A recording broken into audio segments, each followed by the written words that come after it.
20XX is not only the year the Mega Man franchises take place in, but it's also a pretty good indie game made to combine the Mega Man X formula with the randomness and upgrades of a roguelite. That game now has a sequel that aimed to just make everything better in every way. But did it? Let's find out. Here is my review of 30XX for the Nintendo Switch. When it comes to story, it's been 1,000 years since the events of 20XX. Nina is awoken from her stasis chamber by a woman with clearly nefarious plans for both her and Ace. The two then fight through robots and bosses just like before, trying to reach Eleanor and stop her from whatever nefarious plot she has in store for them and the world. And that's all I can really say for now. There is a lot more to this story. As you uncover bits of lore during your runs and unlock the more expansive endings, there is a pretty big backstory to Eleanor and the world. But at first glance and for first run, it's basically just Eleanor bad, go fight her subordinates and stop her. Now when it comes to gameplay, this is a 2D side-scrolling roguelite. As you play, you'll trek through randomly generated levels, platforming and shooting at enemies and bosses in Mega Man-like fashion. Just like the first game, but, you know, more. Things have also changed and become more versatile with how you can play. You've got three main game modes. Standard is your typical roguelite way of playing. You start a run and go until you die, then you're booted back to the hub and have to retry from the beginning. Next we have Mega Mode, made for people who like Mega Man but not the rogue genres. In this style, your levels are generated at the start of each run and you have a small hub of just the 8 levels. You can play them in any order you want, and dying just boots you back to the hub where you can just try the level again and keep going until you achieve victory, essentially taking most of the rogue elements away and letting you play it like a traditional Mega Man game. And finally, this game introduces community levels. PC players can create their own stages Mario Maker style and upload them to the online servers. Unfortunately, the level creator is exclusive to PC, but Switch players can still browse created levels to play them, either individually or an entire campaign consisting only of community creations. And we have one final addition before we get into main progression, and that is the assist menu.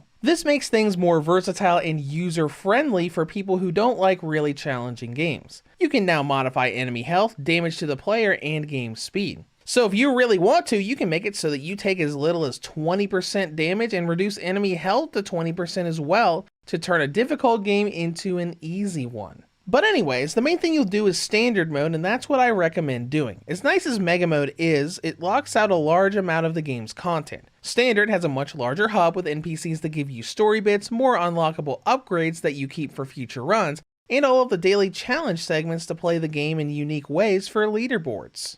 Now in Standard, you have a hub where you can swap between Nina and Ace as the playable character and start a run of the game. If you haven't played the original or the genre, 30XX is what you call a roguelite, meaning you tackle the entire game in a single run, playing through the levels in random order, and even the levels themselves are randomly generated with segments of levels just put together with RNG. You still fight the same bosses in each stage, but many layouts will be different from run to run. And the point is for you to run through the levels, get upgrades, and keep going until you die. Then you're booted back to the hub to use obtained currency to buy upgrades and try again until you're strong enough and get a feel for the game to pull out a win. And speaking of upgrades, this franchise takes clear inspiration from the Mega Man series. And a lot of that is through the different upgrades that you can obtain as you go through your runs. A lot of these powers return from 20XX, like the Mega Man X style hover boots, but we also have a lot of new ones, like Rising Phoenix for Ace, that is a flame uppercut used for damage as well as mobility, a clear reference to Zero's Magma Dragoon power that he gets in Mega Man X4. There are tons of little references in the upgrades to the Mega Man series and other franchises out there, plus Mega Man Zero 3 fans will find a great little nod and reference when they get to the game's final stage.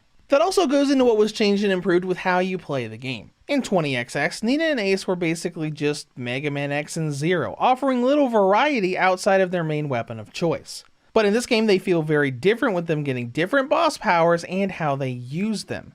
Ace can equip all boss powers at once with different button inputs, while Nina only has 3 slots and can fuse powers together to create new ones, like using a black hole and shield that are both really short range to create a huge screen-wide pulse. Plus, they made the best improvement they possibly could. You can now toggle the Buster and Saber to auto charge as you move around the stage, a feature very prevalent in later Mega Man titles and was sorely missing in 20XX. Now let's talk about difficulty. To be perfectly honest, I find this game significantly less difficult than its predecessor. It's a very difficult game with assist mode off, and damage can rack up quickly, but the upgrades you get in this are massively more powerful than in 20XX, especially after you get a bunch into the health and energy permanent upgrades. The start of each run will be a little bit difficult, but even as soon as stages 2 or 3, it becomes a breeze with how powerful you get with the builds and just stat boosting upgrades. And it's honestly a bit odd and funny. By the time you get to stages 4 through 8 where the bosses get stronger and have more attacks, it doesn't even matter, because you're so powerful at that point that they're arguably easier to deal with than the earlier lower level bosses. The only late game stuff that I really ever struggled with were the final bosses in the last stage.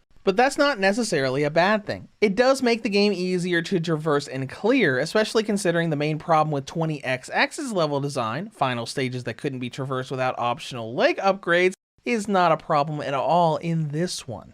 And speaking of clearing the game, the first time you quote-unquote win is not the end, but the beginning of this adventure. The post-game for 30XX can be a little insane. You unlock challenges, difficulty modifiers, and the ability to input run seed code so you can play versions of the game that others have played. But you also unlock the ability to work on collecting items for the game's true ending, and that's where things get real crazy.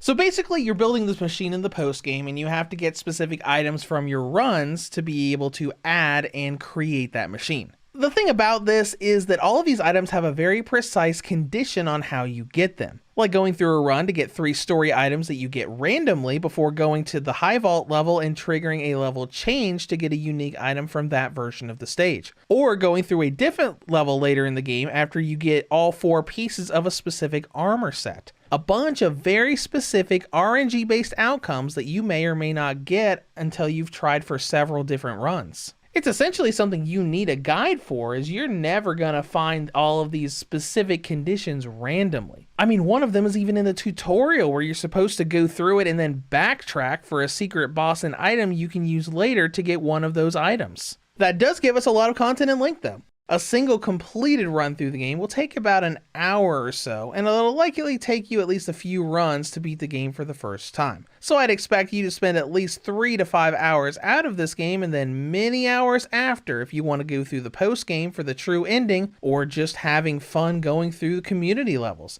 Either way, there's a lot to do here. Next up is presentation, which looks good. They changed the art style of this game due to fans not liking the super polished and smooth look of 20XX. I personally like that game style a lot, but 30XX is trying to mimic the GBA and DS era of Mega Man like the Zero and ZX games, which it does well. There are little jaggies here and there around the models, but you can tell it's all intentional and it looks good. Performance is also fantastic. Just like the previous game, the Switch version of 30XX runs at a constant 60 frames per second from start to finish. It is a fluid and enjoyable experience with pretty short load times and no issues with performance.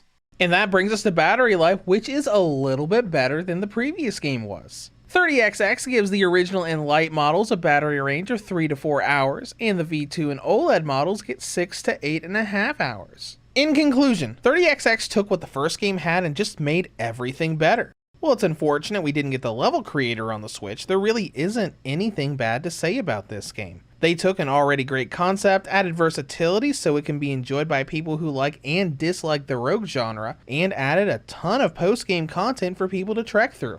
So for the first time in a long time, Reviews to Go rates 30XX for the Nintendo Switch a 10 out of 10. If you have any comments or questions, feel free to leave them below. Thank you for watching, and have a great day.